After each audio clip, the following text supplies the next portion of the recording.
James Gunn की DC की शुरुआत हो गई है दोस्तों क्रीचर कमांडोज नाम की सीरीज के साथ। चलिए बात करते हैं क्या क्या कैनन है नए डीसीयू में, पुराने डीसीयू की बात भी करेंगे और जानेंगे क्या क्या ईस्टर एग्स है एपिसोड 1 एपिसोड में, जिसके लिए स्पॉयलर का सामना करना पड़ेगा। तो अगर आपने अभी तक क्रीचर कमांडोज के एपिसोड नहीं देखे तो वीडियो स्किप कर सकते हैं और मैं बजा देता हूँ स्पॉइलर अलर्ट घंटी,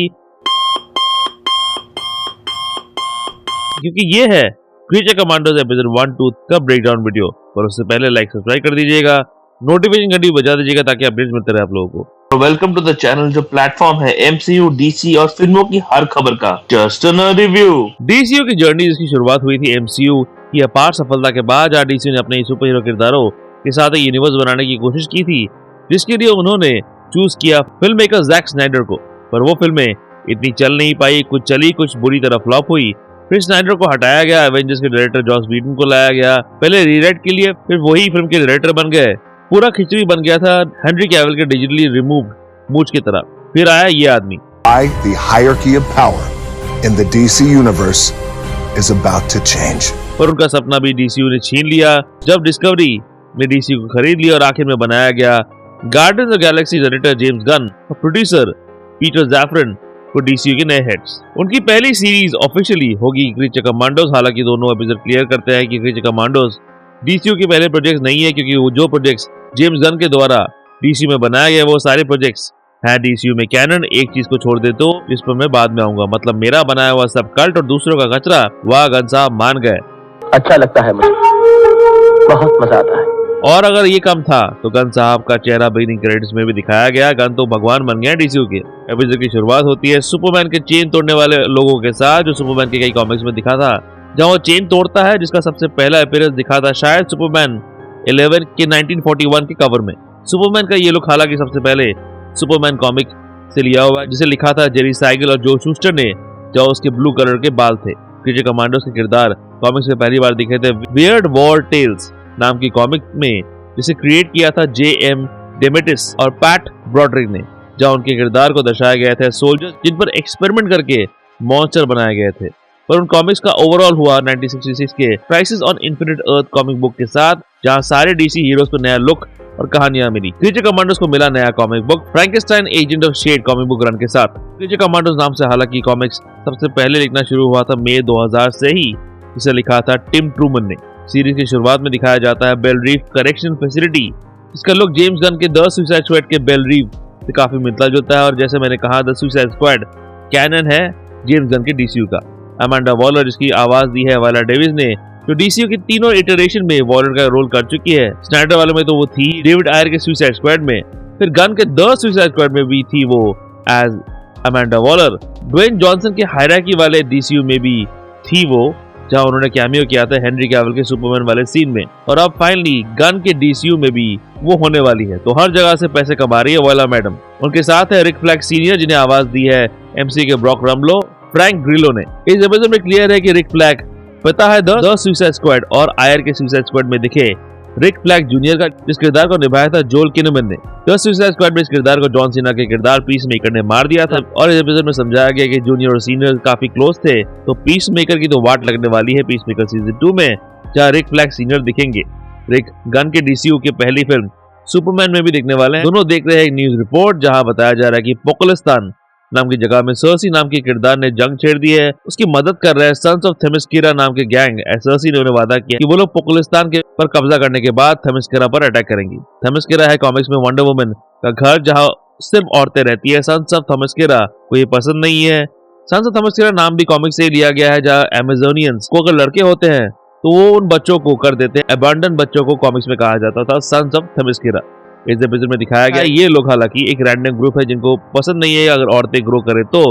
जैसे ये आदमी जो रेफर करता है इंसिडेंट पर, जब वंडर वुमन फिल्म का एक ऑल वुमन शो रखा गया था, जिसे इंटरप्ट किया था कुछ ऐसे आदमियों ने जिन्हें इन शॉर्ट कहा जाता है शॉविनिस्टिक लोग।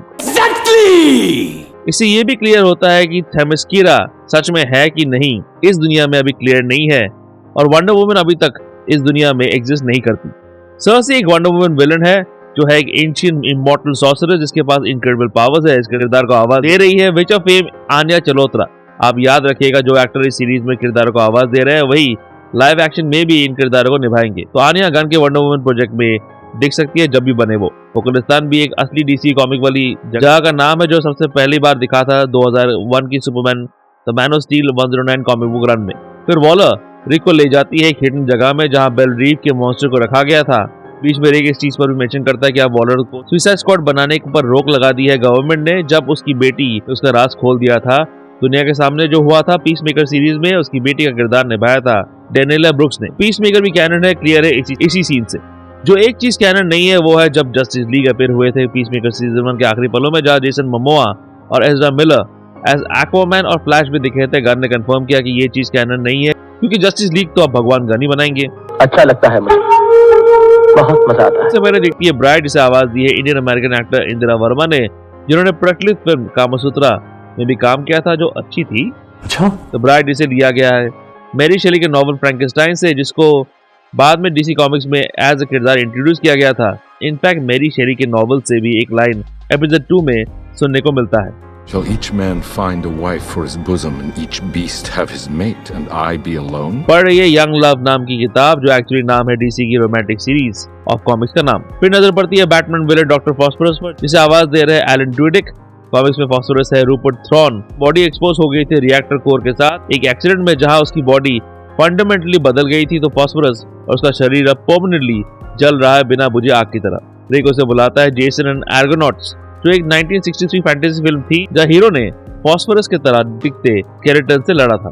उसके साथ बैठा है जी.आई. रोबोट, जिसे आवाज दी है जेम्स गन के भाई एमसीयू के क्रैकड शॉन गन ने। वीजल जो गन के द सुसाइड स्क्वाड में दिखा था और उसकी भी आवाज दी है शॉन गन ने ही। तो पूरा नेपोटिज्म चल रहा है यहाँ पर। और ये वही द सुसाइड स्क्वाड वाला वीजल है। इन रेफरेंसेस से क्लियर होता है जहाँ प्रोजेक्ट स्टारफिश का मिशन होता है, जो द सुसाइड स्क्वाड के मिशन का नाम था, जहाँ स्क्वाड को पकड़ना था स्टारो नाम के स्टारफिश को। और द सुसाइड स्क्वाड के पोस्ट क्रेडिट सीन में दिखाया गया था कि वीजल उस फिल्म के इनिशियल पलों में मरा नहीं था, जिस पर भी मेंशन है इस एपिसोड में। आखिरी मेंबर जो देखती है वो है नीना मजूस्की, जिसे आवाज दे रही है जोई चाओ। नीना ने खुद पर एक्सपेरिमेंट किया था कॉमिक्स में और अपने आप को एक एम्फीबियन मूवमेंट बना दिया था जो पानी के अंदर सांस ले सकती है। बाहर एक फिश ट्यूब पहन के घूमती है वो। कॉमिक्स में सबसे पहले क्रीचर कमांडर्स को उसी ने असेंबल किया था। इंटरेस्टिंगली नीना के पिता ने ही जी.आई. रोबोट को क्रिएट किया था, तो दोनों के बीच एक स्ट्रॉन्ग बॉन्ड दिखाने की कोशिश की गई है कुछ सीन के थ्रू। वॉलर टीम को बुलाती है task force M for monsters, जो कॉमिक्स में भी इस टीम का नाम था। सीन में पोकलिस्तान की गरीबी देखने को मिलती है, जो सीन देखे guardians of the Galaxy volume 3 की सीन की याद आ जाती है, जहां काउंटर अर्थ की गरीबी को दिखाया गया था। पोकलिस्तान की गरीबी को कॉन्ट्रास्ट करते हुए दिखता है राजमहल, जहां अमीरी है, पर वहां दिखती है प्रिंसेस इलाना, जो बहुत खूबसूरत दिखाई गई है। इस किरदार को आवाज दी है मरिया बकलोवा ने, जिन्होंने guardians of the Galaxy volume 3 में कॉस्मो द स्पेस डॉग को आवाज दी थी। ये किरदार एक तो कुछ ज्यादा खूबसूरत है इस राज परिवार के लिए, और किस तरह से वो बिगनी से रिक फ्लैग के सामने नंगा नाच कर रही है, शक पैदा कर रहा है कि ये किरदार एक्चुअली विलन है इस सीरीज का। पोकलिस्तान का आर्मी चीफ कुछ अमेरिकन चीजों पर रेफरेंस करता है, जिसमें शामिल है जेमी कैनेडी एक्सपेरिमेंट, जो एक 2002 रियलिटी शो था जहां हिडन कैमरा का इस्तेमाल करके प्रैक्टिकल जोक्स किया जाता था। उसके अलावा वो ये भी बोलता है जो इस फेमस कमर्शियल पर टिप्पणी है सुपर बॉल के गाने, जिसे कहा जाता है सुपर बॉल शफल, का भी मेंशन होता है यहाँ पर।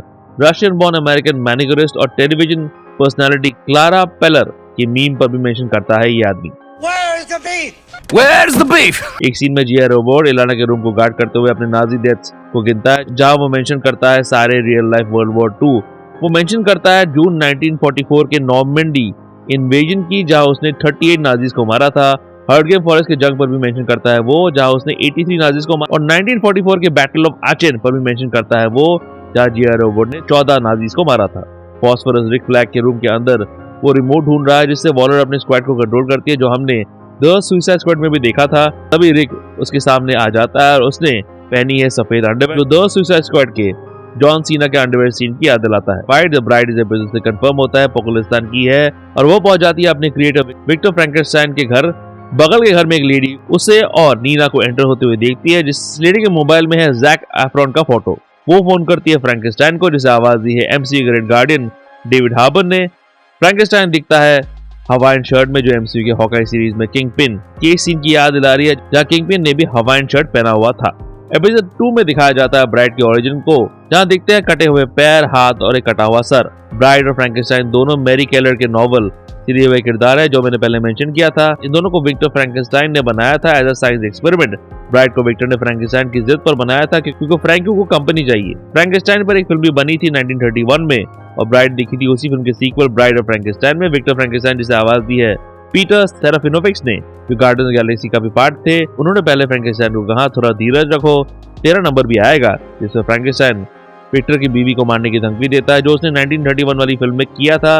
विक्टर की बीवी को उसने एक्चुअली मार दिया था उस फिल्म में। ब्राइड को विक्टर ने इलेक्ट्रिक शॉक से पैदा किया था, ऐसा ही कुछ फिल्म में भी हुआ था। पैदा होते ही फ्रैंकेनस्टाइन उसे फूल देने जाता है। फ्रैंको को देखकर ब्राइड चीखती है, जो फिल्म में भी हुआ था। एक मोन्टाज शॉट दिखता है जिसमें फ्रैंको ब्राइड को मनाने जाता है और एंड होती है दोनों के फाइट के साथ, हर बार जो अलग अलग टाइम पीरियड में चलता ही रहता है। इन मोन्टाज शॉट के दौरान गाना बजता है अमेरिकन वेडिंग बाय गोगोल बोर्डेलो। इन मोन्टाज शॉट में फ्रैंकेनस्टाइन ब्राइड को देता है एक सिंगल फूल, जो guardians of the Galaxy volume 1 में रूट के सीन पर नोट हो सकता है। एक शॉट में दिखता है स्कूबी डू का किरदार शैगी। गन ने 2002 में आई स्कूबी डू के लाइव एक्शन मूवी को लिखा था और ये इसी पर नोट हो सकता है।